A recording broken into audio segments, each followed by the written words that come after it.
जय हिंद साथियों, नमस्कार। चाय की चुस्की के साथ सुबह सुबह ट्रिपल सी की इस रिवीजन क्लास में मैं अभय आप सभी का स्वागत करता हूं। दोस्तों, ट्रिपल सी की यह रिवीजन क्लास हर सुबह 7:30 बजे हो रही है, जो आपके ट्रिपल सी एग्जाम की तैयारी को और भी बेहतर बनाएगी। और शाम 7:30 बजे ट्रिपल सी का लक्ष्य बैच चल रहा है, जिसका एकमात्र उद्देश्य आप सभी को ट्रिपल सी एग्जाम में टॉप कराना है। साथ ही साथ रात 9 बजे आपके लिए यूपीपीसीएल की क्लासेस हो रही हैं, जो ट्रिपल सी एग्जाम के लिए भी काफी इंपॉर्टेंट हैं। तो इन तीनों क्लासेस को आप सभी लोग अटेंड कीजिए, ताकि आसानी से ट्रिपल सी एग्जाम को टॉप कर सके। ट्रिपल सी एग्जाम के लिए क्या पढ़ें, कैसे पढ़ें, ये क्वेश्चन आप सभी का लगातार कमेंट बॉक्स में आ रहा है। इसीलिए मैंने ऑलरेडी एक कंप्लीट क्लास कराई हुई है अभय एक्सेल कंप्यूटर की ट्रिपल सी की महामैराथन क्लास। जी हां दोस्तों, यूट्यूब पर सर्च कर लीजिए अभय एक्सेल कंप्यूटर, वहां पर आपको मिल जाएगी ट्रिपल सी की 1100 प्रश्नों की महामैराथन क्लास, जिसमें कंप्लीट पैकेज है। उस एकमात्र क्लास को देखकर आप आसानी से ट्रिपल सी एग्जाम को टॉप कर सकते हो। ट्रिपल सी एग्जाम में लिब्रे ऑफिस की काफी ज्यादा क्वेश्चंस पूछ जाते हैं, इसीलिए आप सभी लोग लिब्रे ऑफिस की महामैराथन क्लास को भी देखना मत भूलिएगा। और ई बुक आप सभी के लिए आ चुकी है, वीडियो के नीचे लिंक दिया गया है। हमारी बेस्ट ई बुक अभी तक की आप सभी के लिए है, तो फटाफट डाउनलोड कीजिए, पढ़िए और ट्रिपल सी एग्जाम को टॉप करिए। तो चलिए टाइम वेस्ट ना करते हुए शुरू करते हैं आज की एक क्लास।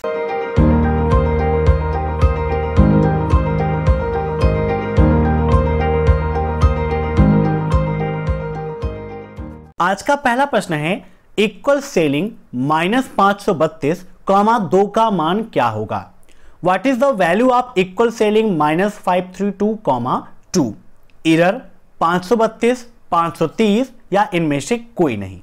इन सभी प्रश्नों को आप सभी लोग मॉक टेस्ट के रूप में लेते रहिए और कमेंट बॉक्स में आंसर देते रहिए। वीडियो के लास्ट में आप जरूर बताइएगा कि आपके कितने क्वेश्चन सही हुए हैं। अब यहां पर बात की गई है सेलिंग फार्मूले की। आइए विद प्रैक्टिकल आपको समझाते हैं। जूम कर लेते हैं। यहां पर है इक्वल सेलिंग ब्रैकेट 532, वो भी नेगेटिव में। तो यहां पर क्या करना है, -532, 2 ब्रैकेट क्लोज कर देंगे और एंटर कर देंगे। तो देखिए राइट आंसर कितना आ गया, एरर आ गया। मीन्स सेलिंग फार्मूला में अगर दो में से कोई एक वैल्यू नेगेटिव है, चाहे वो फर्स्ट वैल्यू हो या सेकेंड वैल्यू हो, दो में से एक वैल्यू नेगेटिव है, तो हमेशा राइट आंसर आपका एरर ही आएगा, वहां पर कोई वैल्यू आपको नहीं मिलेगी, याद रखिएगा। अब नेक्स्ट, रुपे कार्ड को किसके द्वारा लॉन्च किया गया? एनपीसीआई, रुपे कंपनी, यूपीआई या फिर एसबीआई? ट्रिपल सी एग्जाम में इन सभी के फुल फॉर्म भी काफी पूछ जाते हैं। जैसे एनपीसीआई का फुल फॉर्म क्या होता है, तो इसका फुल फॉर्म होता है national payment corporation of India. क्या होता है? National payment corporation of India. UPI का फुल फॉर्म में ट्रिपल सी में काफी पूछता है, तो इसका फुल फॉर्म होता है यूनिफाइड पेमेंट इंटरफेस। क्या होता है? Unified payment interface. और एसबीआई का स्टेट बैंक ऑफ इंडिया। ठीक है ना? यहां पर इसका राइट आंसर हो जाएगा ऑप्शन फर्स्ट, एनपीसीआई के द्वारा रुपे कार्ड को लॉन्च किया गया है। अब नेक्स्ट, लिब्रे ऑफिस कैल्क में Ctrl+F4 दबाकर विंडो को बंद करते हैं। बताइए, क्या लिब्रे ऑफिस कैल्क के अंतर्गत Ctrl+F4 प्रेस करके आप विंडो को बंद कर सकते हो? यहां पर देखिए आपका लिब्रे ऑफिस कैल्क ओपन है, कंट्रोल के साथ में F4 हम प्रेस करते हैं, तो यहां पर देखिए क्लोज करने का ऑप्शन ओपन हो गया है। बिल्कुल सही बात है, हम विंडो को बंद कर सकते हैं। Option first is right. अब नेक्स्ट, विंडोज मशीन को सुरक्षित मोड में रिबूट करने के लिए किस फंक्शन कुंजी का उपयोग करते हैं? F10, F9, F7 या F8? बताइए। यदि हम विंडोज मेनू को सुरक्षित मोड में रिबूट करना चाहते हैं, तो उसके लिए हम उपयोग करते हैं F8 फंक्शन की का। फंक्शन की आपके लिए काफी इंपॉर्टेंट है। इन फंक्शन कीज का हर प्रोग्राम में अलग अलग कार्य होता है। एक क्वेश्चन ट्रिपल सी एग्जाम में इससे संबंधित पूछा आता है कि फंक्शन की कितनी होती हैं? तो कीबोर्ड में फंक्शन की संख्या होती है 12। कहां से कहां तक? तो F1 से लेकर F12 तक ये आपकी फंक्शन की होती हैं। अब नेक्स्ट। टेक्स्ट पर माउस एरो को खींचने से पहले वह हाईलाइट होता है। क्या टेक्स्ट पर अगर माउस एरो को खींचते हैं तो क्या वो हाईलाइट होता है? जैसे यहां पर देखिए टेक्स्ट है, अब यहां पर हम एरो को खींच रहे हैं तो देखिए हाईलाइट हो रहा है कि नहीं हो रहा है? हो रहा है ना, तो मतलब बिल्कुल सही बात है, ऑप्शन फर्स्ट इज राइट। अब नेक्स्ट, सबसे स्ट्रॉन्ग पासवर्ड कौन सा है? बताइए, इनमें से सबसे स्ट्रॉन्ग पासवर्ड कौन सा है? स्ट्रॉन्ग पासवर्ड क्या होता है? स्ट्रॉन्ग पासवर्ड वह पासवर्ड है जिसमें आपके नंबर हों, अल्फाबेट हों, याद रखिएगा, नंबर हों, अल्फाबेट्स हों, सिंबल्स भी आपके होने चाहिए, मीन्स कुछ प्रतीक भी आपके रहने चाहिए, और वहां पर कैपिटल और स्मॉल दोनों चीज रहना चाहिए, कैपिटल लेटर भी रहे और स्मॉल लेटर भी, मीन्स लोअर केस और अपर केस। अब यहां पर देखिए, इसमें आप देखें तो सिंबल है, अल्फाबेट है, नंबर है, लेकिन क्या कैपिटल वर्ड का उपयोग हुआ है? नहीं हुआ है, मीन्स ये भी थोड़ा कम स्ट्रॉन्ग है। यहां पर देखें कैपिटल लेटर है, स्मॉल लेटर है, लेकिन यहां पर नंबर या सिंबल नहीं है। यहां पर देखें कैपिटल लेटर, ये आपका सिंबल, ये आपके अल्फाबेट्स में स्मॉल लेटर और ये नंबर, मीन्स यहां पर कैपिटल भी है, स्मॉल भी है, नंबर भी है और सिंबल भी है, तो सबसे स्ट्रॉन्ग पासवर्ड यही हो जाएगा। और दूसरी चीज आपको याद रखना है, कभी भी आप कोई पासवर्ड लगाते हैं तो पासवर्ड कम से कम 8 अंकों को आपका रखना चाहिए, मीन्स टोटल 8 कैरेक्टर होने चाहिए। अब नेक्स्ट, नाबार्ड किस कमेटी द्वारा बना? बताइए, नाबार्ड को किस कमेटी द्वारा बनाया गया था? काफी इंपॉर्टेंट क्वेश्चन है आपका। तो नाबार्ड आपका किसके द्वारा हुआ? शिवरामन कमेटी के द्वारा बना था। Option B is right. यह क्या थी?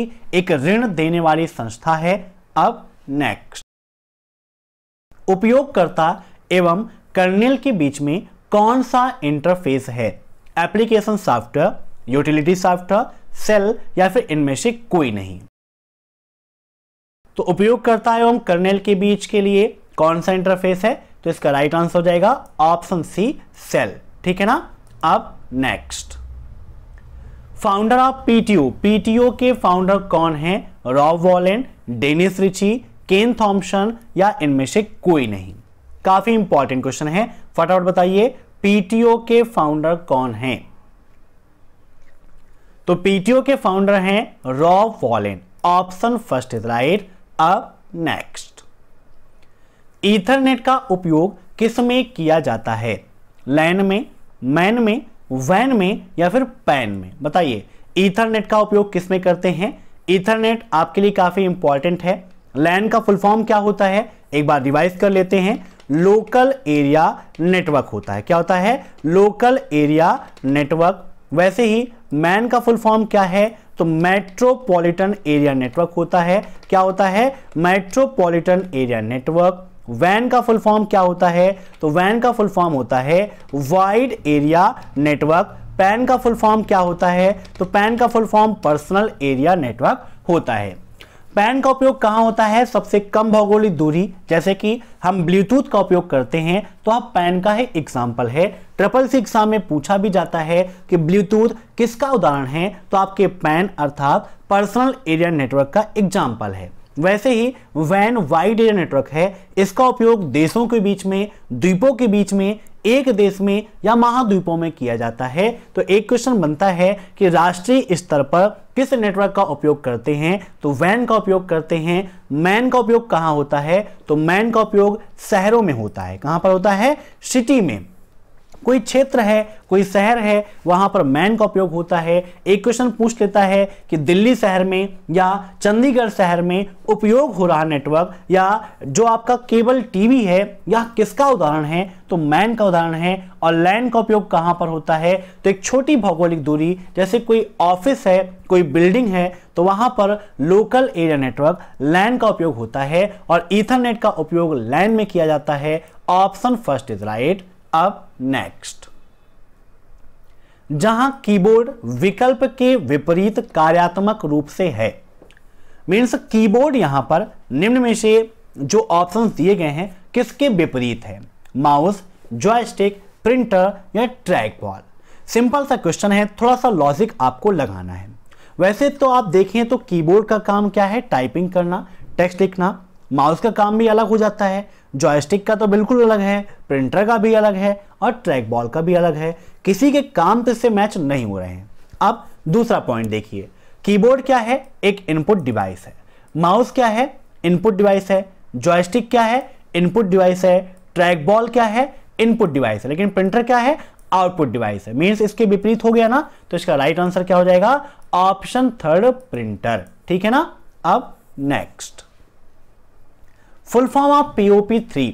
POP3 का फुल फॉर्म क्या है, point of presence, post office protocol, point of protocol या फिर A और B दोनों। तो POP3 का फुल फॉर्म होता है, अक्सर आप सुनते हैं पोस्ट ऑफिस प्रोटोकॉल, लेकिन इसका full form point of presence भी होता है। तो राइट आंसर इसका हो जाएगा ऑप्शन 4, A और B दोनों। अब नेक्स्ट, AEPS में BFD में B का क्या अर्थ है, what does B mean in BFD in AEPS। AEPS का फुल फॉर्म भी ट्रिपल सी एग्जाम में काफी पूछा जाता है। तो इसका फुल फॉर्म होता है आधार इनेबल्ड पेमेंट सिस्टम। क्या होता है, आधार इनेबल्ड पेमेंट सिस्टम, याद रखिएगा। और BFD का फुल फॉर्म होता है बेस्ट फिंगर डिटेक्शन, जहां पर B किसको रिप्रेजेंट कर रहा है, बेस्ट को रिप्रेजेंट कर रहा है। Option first is right. अब next, IVP stand for. IVP का फुल फॉर्म क्या है, internal voice protocol, integrated voice protocol, integrated voice point, या इनमें से कोई नहीं। तो IVP का फुल फॉर्म होता है integrated voice protocol. Option second is right. अब नेक्स्ट, उमंग ऐप में 100 से अधिक योजनाएं हैं। बताइए, क्या उमंग ऐप में 100 से अधिक योजनाएं आपको मिलती हैं? उमंग का फुल फॉर्म क्या है, यह भी ट्रिपल सी एग्जाम में काफी पूछा जाता है। तो उमंग का फुल फॉर्म होता है the unified mobile application for new age governance. क्या होता है, the unified mobile application for new age governance. Note कर लीजिएगा, उमंग ऐप कब लॉन्च किया गया, यह क्वेश्चन भी ट्रिपल सी एग्जाम में काफी पूछा जाता है। तो उमंग आपका 23 नवंबर 2017 को लॉन्च किया गया था और बिल्कुल सही बात है, यहां पर 100 से अधिक योजनाओं का लाभ आपको मिल जाता है। अब नेक्स्ट, क्या IP एड्रेस के बिना एक कंप्यूटर से दूसरे कंप्यूटर पर डाटा भेज सकते हैं? बताइए, IP का मतलब इंटरनेट प्रोटोकॉल। तो बताइए फटाफट, प्रत्येक कंप्यूटर का अपना एक यूनिक IP एड्रेस होता है, चाहे वो एक नेटवर्क से जुड़े रहें या अलग अलग नेटवर्क से जुड़े रहें, उससे कोई भी दिक्कत नहीं है। तो IP एड्रेस के बिना एक कंप्यूटर से दूसरे कंप्यूटर पर डाटा को नहीं भेज सकते हैं। यहां पर लिखा है भेज सकते हैं, तो बिल्कुल गलत है, फॉल्स हो जाएगा। अब नेक्स्ट, IIoT में पहले वाले I का क्या अर्थ है, what does the first I in IIoT। IoT का फुल फॉर्म भी ट्रिपल सी एग्जाम में काफी पूछा आता है। तो IoT का फुल फॉर्म क्या होता है, इंटरनेट ऑफ थिंग्स होता है। क्या होता है, इंटरनेट ऑफ थिंग्स, और डबल लग गया तो यहां पर हो जाता है industrial internet of things. Means first वाला जो I है ये इंडस्ट्रियल को रिप्रेजेंट करता है। Option second is right. अब next, OSR stand for operating system resource, OEM service release, या office of school ready. OEM, इसका फुल फॉर्म क्या होता है, ये भी आप देख लीजिए। इसका फुल फॉर्म है ओरिजिनल इक्विपमेंट मैन्युफैक्चरर, और OSR का फुल फॉर्म होता है ऑपरेटिंग सिस्टम रिसोर्स, और OEM सर्विस रिलीज। मींस इसका राइट आंसर ऑप्शन 4, A और B दोनों। अब नेक्स्ट, क्लाउड कंप्यूटिंग कितने प्रकार के होते हैं, 1, 2, 3 या फिर 4? तो क्लाउड कंप्यूटिंग के मॉडल 3 हैं मुख्यतः। कौन कौन से, SAS, PAS और IaaS। इनके फुल फॉर्म भी एग्जाम में काफी पूछे जाते हैं, तो नोट कर लीजिएगा, PAAS, ऐसे ही SaaS और IaaS। ठीक है ना, याद करिएगा, थोड़ा सा यहां पर I कैपिटल रहेगा, डबल A स्मॉल और S। PS का full form platform as a service, SAS का full form software as a service, और IaaS का full form infrastructure as a service होता है। अब नेक्स्ट, ट्विटर के फाउंडर कौन है? Evan Williams, Mark Shuttleworth, Kevin Systrom या जेफ बेजोस। ट्विटर क्या है? ट्विटर आपका माइक्रो ब्लॉगिंग का उदाहरण है। वर्तमान समय में आप में से बहुत सारे लोग ट्विटर का उपयोग करते होंगे। माइक्रो ब्लॉगिंग का एग्जाम्पल है, एग्जाम में काफी पूछाता है। और ट्विटर के फाउंडर यहां पर कौन है? तो इवान विलियम्स हैं। ट्विटर का आविष्कार 4 लोगों ने मिलकर किया था। किसने किसने? जैक डॉर्सी ने, इवान विलियम्स ने, बिज स्टोन ने और नोह ग्लास ने। तो चारों नाम याद रखिएगा। 4 में से जो आपको ऑप्शन में मिल जाए उसे आप राइट टिक कर देंगे। एक बार फिर से सुन लीजिए, Jack Dorsey, Evan Williams, Noah Glass एवं बिज स्टोन। प्रेजेंट टाइम पर ट्विटर के सीईओ कौन हैं? तो जैक डॉर्सी हैं। तो ये थे आज के most important questions. Next class रात में 7:30 बजे और रात में 9 बजे होगी, तो उन दोनों क्लासेस को भी आप अटेंड कर लीजिएगा। जिन्हें भी ई बुक की आवश्यकता है, वीडियो के नीचे लिंक दी गई है, डाउनलोड कीजिए, पढ़िए और SSC एग्जाम को टॉप करिए। अगर यह SSC की रिवीजन क्लास आपको पसंद आई हो तो फटाफट वीडियो को लाइक कर दीजिए, शेयर कर दीजिए। चैनल पर नए हैं तो चैनल से जुड़ने के लिए सब्सक्राइब कर दीजिए। फिर मिलते हैं नेक्स्ट क्लास में, तब तक के लिए बाय बाय।